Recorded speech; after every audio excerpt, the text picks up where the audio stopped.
So Fable was released, and it quickly was not. I have mixed feelings about this. I think this is a bit of government oversight. It's kind of ridiculous that they're doing this with AI. But secondly, I think this is a really good thing. The reason being, there are only a handful of companies who right now are using AI the right way. There's tons of companies right now that are just giving away their data, giving away their decision-making power, giving away their intellectual property, giving away all of their reasoning, all of their systems to service providers. All that data is on a server that you don't own. I've been having conversations with a lot of people, specifically around open source AI, running AI on premise, running AI on a machine that you can unplug, running AI not in a data center that's owned by someone else in a place that you have no connection to, consuming power that probably doesn't affect you. Aside from being a political move, which is a whole other conversation, there is immense value in not giving away what makes you unique. Of course, that being said, that's another conversation around how a lot of business owners are trying their absolute best to remove themselves from the loop.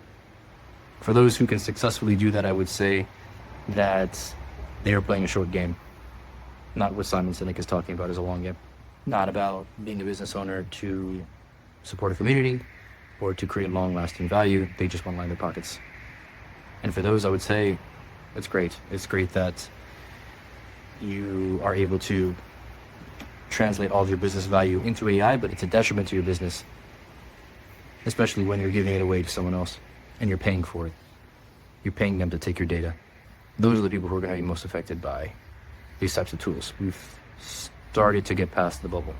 I've been seeing on Twitter people talking about going on Hugging Face and downloading models, saving them on your drives, just in case they get taken down.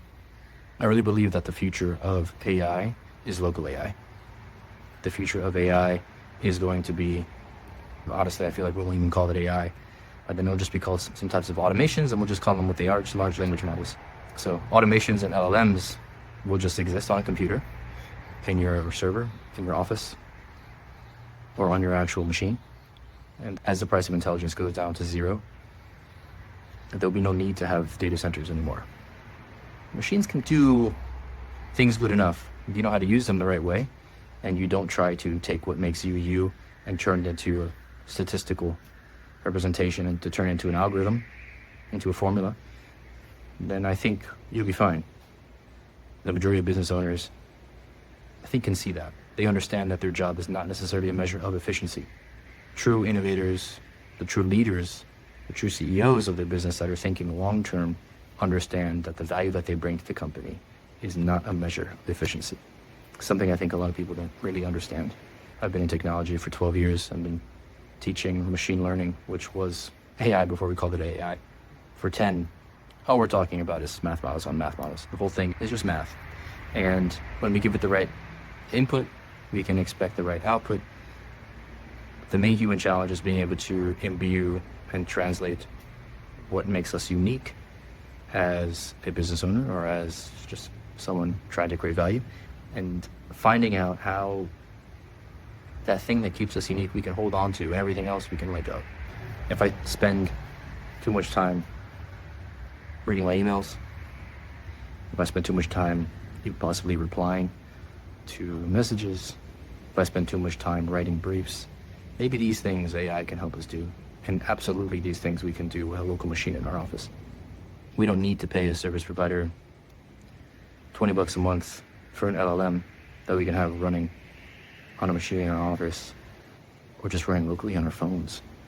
For the most part, we put ourselves in this situation where we're paying people to take our data, and then we become upset when the government comes in and limits the software.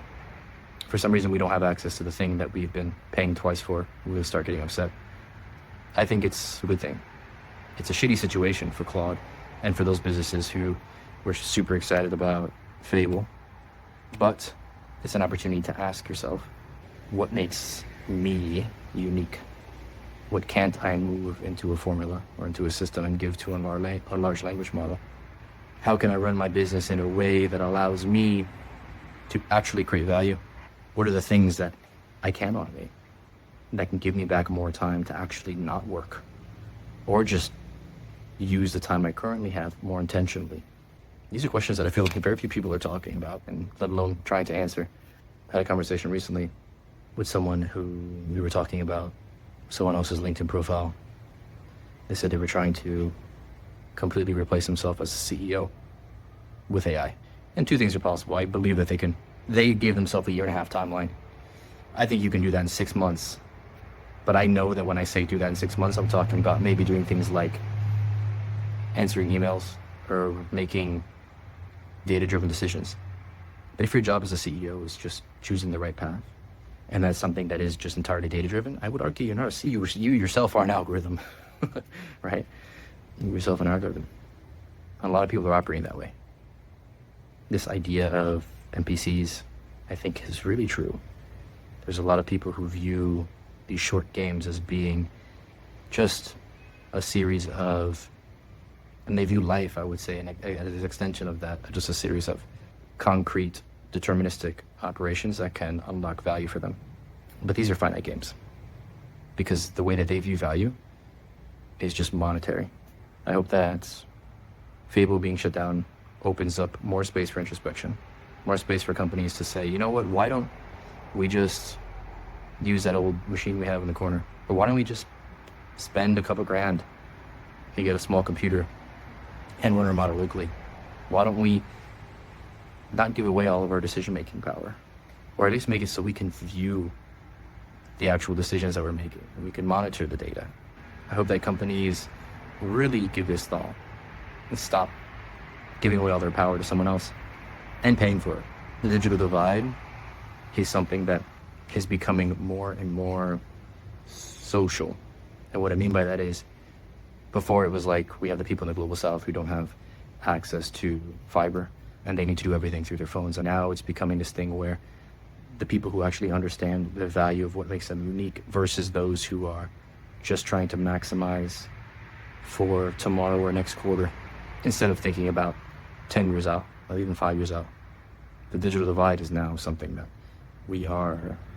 it's a war of attention and introspection inwards between business owners and people who are using the software, and everyone everywhere, not just the South. Technology is becoming a social contagion, and hopefully with Fable being rolled back, it allows people to really think about their role as social beings, as a business owner, as an employee, as an operator. This is something I think about a lot, and this is something that with a handful of companies, we've really tried to work with them to open the space for them to have this reflection, for them to connect. How do you want to work, and how do you want to be empowered? What do you want to spend more time doing? What don't you want to turn into an algorithm? And what can you automate? What can you give to an AI? What can you turn into a series of just API calls? And how can you do all that on a machine in your office? How can you do all that and just unplug it when you're done with it? How can you do all that and not feed into a data center? That can continue to cause a handful of issues, ecologically, for example. So, something I've been thinking about a lot. And I hope that as these thoughts come to me, that we can have a dialogue. This really is, at least I believe, this is the most important thing right now happening on the planet. Because I'm not talking about really technology. I'm talking about social contagion, social capture of racing towards maximizing money as a way to find meaning. And there's a way that we can do it intentionally. We can sit down, we can actually understand that we don't need to confuse the two. We can be discerning and say, okay, these are the things that go here, and these are the things that go there, and prioritize meaning. Something I've been thinking about a lot. What do y'all think?